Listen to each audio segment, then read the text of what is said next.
नमस्कार दोस्तों, मेरा नाम है मंटन शर्मा और इस वीडियो में हम बात करेंगे कि अभी तक आपने इकोसिस्टम के लॉगिन पेज पर ऐड किए गए 2 और पेमेंट ऑप्शन को देखा है और इस पर मैंने पहले ही एक वीडियो बना दिया है जिसे मैं इस वीडियो के अंत में लगा दूंगा। उस पर क्लिक करके आप उस वीडियो को देख सकते हैं। वहीं इकोसिस्टम में लॉगिन करने के बाद इकोसिस्टम के वॉलेट में और भी कई पेमेंट ऑप्शन पहले से ऐड है।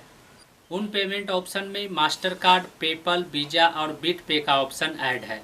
तो यहाँ पर सवाल यह उत्पन्न हो रहा है कि इकोसिस्टम के वॉलेट में पहले से ही कुछ पेमेंट ऑप्शन मौजूद है, लेकिन अब जो पेमेंट ऑप्शन ऐड किया जा रहा है वह इकोसिस्टम के लॉगिन पेज पर क्यों ऐड किया जा रहा है? इकोसिस्टम के वॉलेट में यह पेमेंट ऑप्शन क्यों नहीं ऐड किया जा रहा है?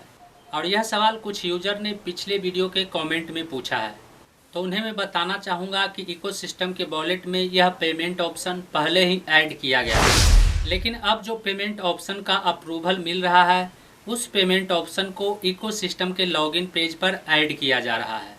और आने वाले समय में जो पेमेंट ऑप्शन इकोसिस्टम के लॉगिन पेज पर है उन सभी पेमेंट ऑप्शन को इकोसिस्टम के वॉलेट में ऐड किया जाएगा, क्योंकि इकोसिस्टम के वॉलेट में जब क्रेडिट पॉइंट ऐड करने का ऑप्शन एक्टिव होगा तो इन पेमेंट ऑप्शन के द्वारा ही इकोसिस्टम के वॉलेट में क्रेडिट पॉइंट को ऐड किया जाएगा।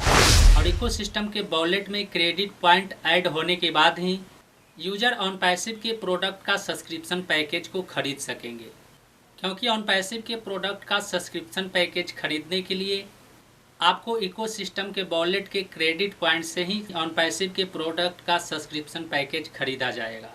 ऑन पैसिव के प्रोडक्ट का सब्सक्रिप्शन पैकेज खरीदने के लिए आपको सबसे पहले अपने क्रेडिट कार्ड या डेबिट कार्ड से इकोसिस्टम के वॉलेट में क्रेडिट पॉइंट को ऐड करना होगा और इकोसिस्टम के वॉलेट में क्रेडिट पॉइंट ऐड होने के बाद आप उस क्रेडिट पॉइंट से ऑन पैसिव के प्रोडक्ट का सब्सक्रिप्शन पैकेज को खरीद सकेंगे। अब हम बात करते हैं कि अब जो पेमेंट ऑप्शन ऐड किया जा रहा है वह इकोसिस्टम के लॉगिन पेज पर क्यों ऐड किया जा रहा है, इकोसिस्टम के वॉलेट में क्यों नहीं ऐड किया जा रहा है।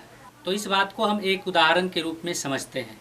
यदि आपका कोई शॉप है या आपने किसी के दुकान में देखा होगा कि उस दुकान में कई सारा प्रोडक्ट रहता है। कुछ प्रोडक्ट ऐसा होता है जो ग्राहक को दिखाई नहीं देता है, उस प्रोडक्ट के बारे में दुकानदार को ही मालूम होता है।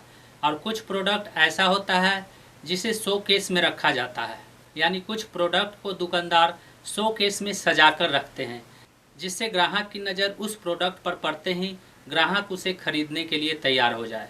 ठीक उसी तरह से इकोसिस्टम के लॉगिन पेज पर अभी इन सभी पेमेंट ऑप्शन को ऐड किया जा रहा है, इन सभी पेमेंट ऑप्शन को शो किया जा रहा है। इकोसिस्टम के लॉगिन पेज पर इन पेमेंट ऑप्शन के द्वारा आप इकोसिस्टम के वॉलेट में क्रेडिट पॉइंट को ऐड नहीं कर सकते हैं। क्रेडिट पॉइंट को ऐड करने के लिए आपको इकोसिस्टम के वॉलेट में ही जाना होगा।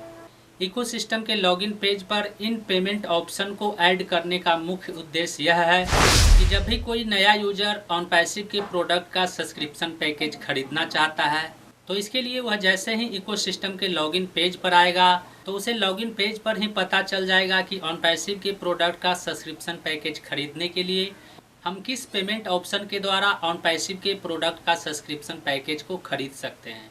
इसलिए इकोसिस्टम के लॉगिन पेज पर जो अभी पेमेंट ऑप्शन दिख रहा है वह बिजनेस प्लानिंग के तहत ऐड किया गया है।